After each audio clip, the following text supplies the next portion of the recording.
The legend of Dracula and vampires didn't begin with Bram Stoker's novel.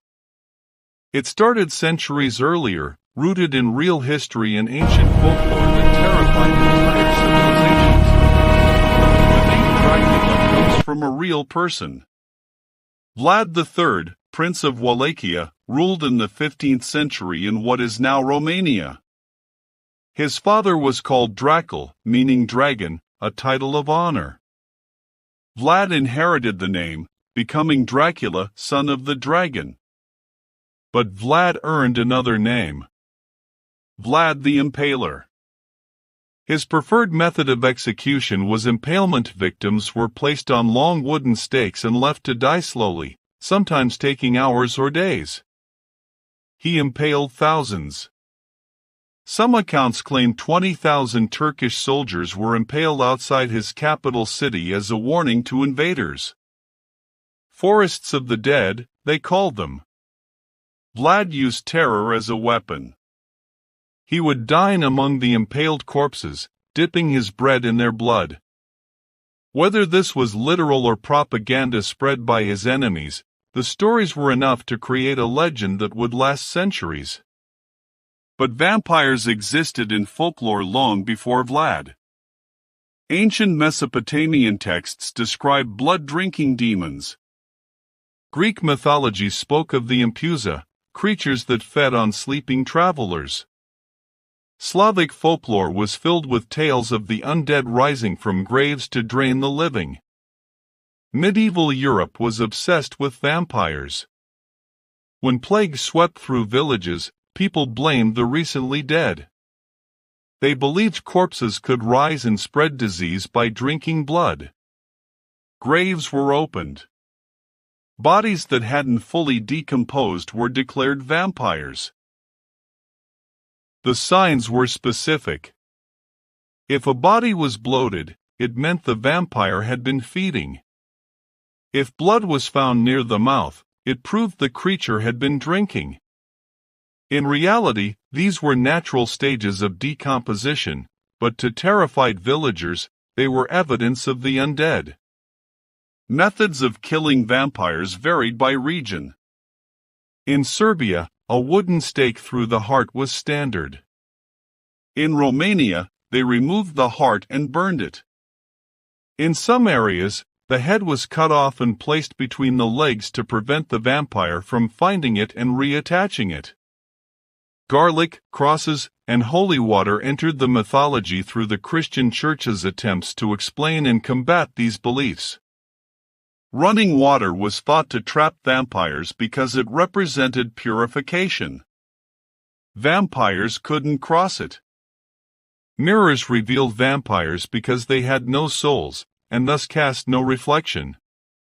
Bram Stoker combined all of this when he wrote Dracula in 1897. He based his vampire on Vlad the Impaler, borrowing the name and the Transylvanian setting. But he wove in centuries of European folklore, the stake through the heart, the aversion to garlic and crosses, the inability to enter a home uninvited. Stoker's novel wasn't the first vampire story, but it became the template.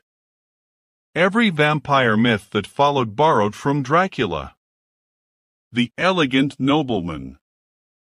The castle in the mountains. The transformation into a bat. The seduction and the curse. But the real horror isn't the fictional count. It's knowing that for hundreds of years, people genuinely believed the dead could rise. They opened graves.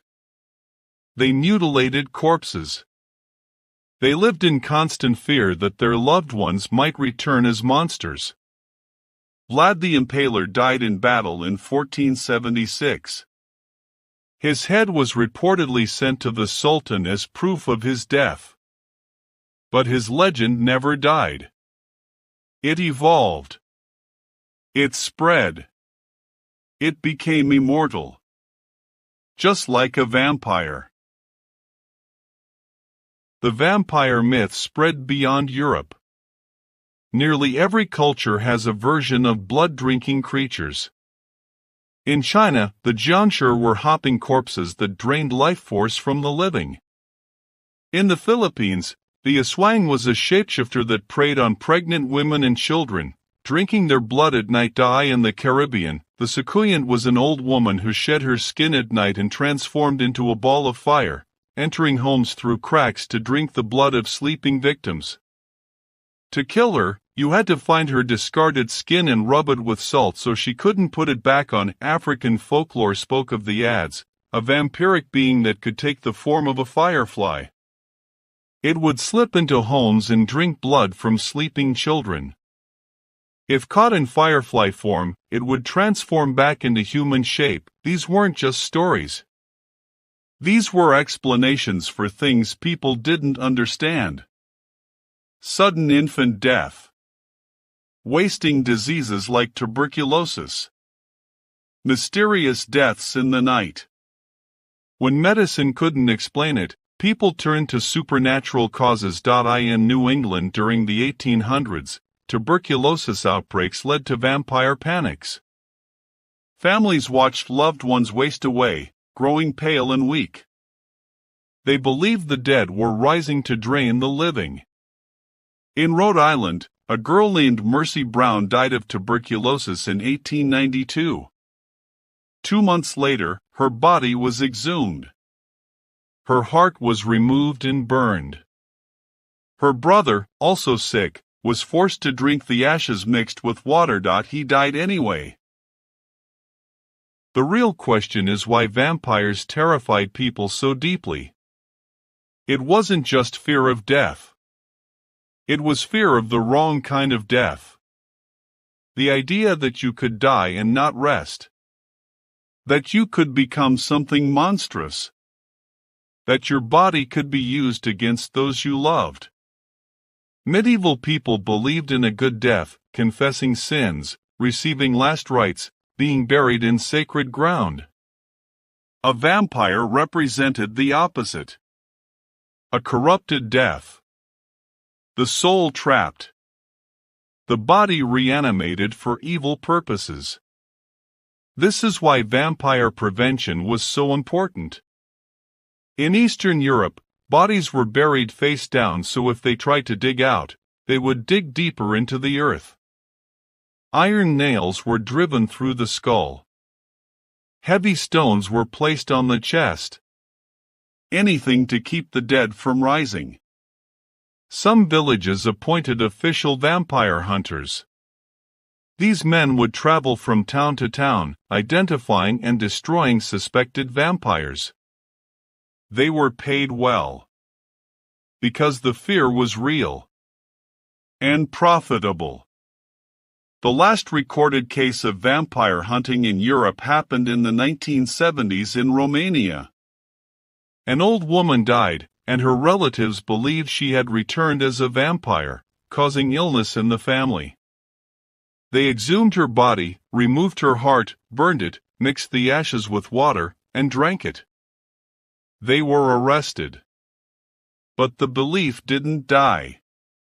Even today, in remote parts of Eastern Europe and other regions, some people still practice vampire prevention rituals. Bodies are still exhumed. Stakes are still driven through hearts. Because the fear that began with Vlad the Impaler, that was codified in folklore and immortalized by Bram Stoker, never truly ended. It just went underground. Waiting for the next person to die under mysterious circumstances. Waiting for someone to say the word that still makes people nervous, even in the 21st century. Vampire.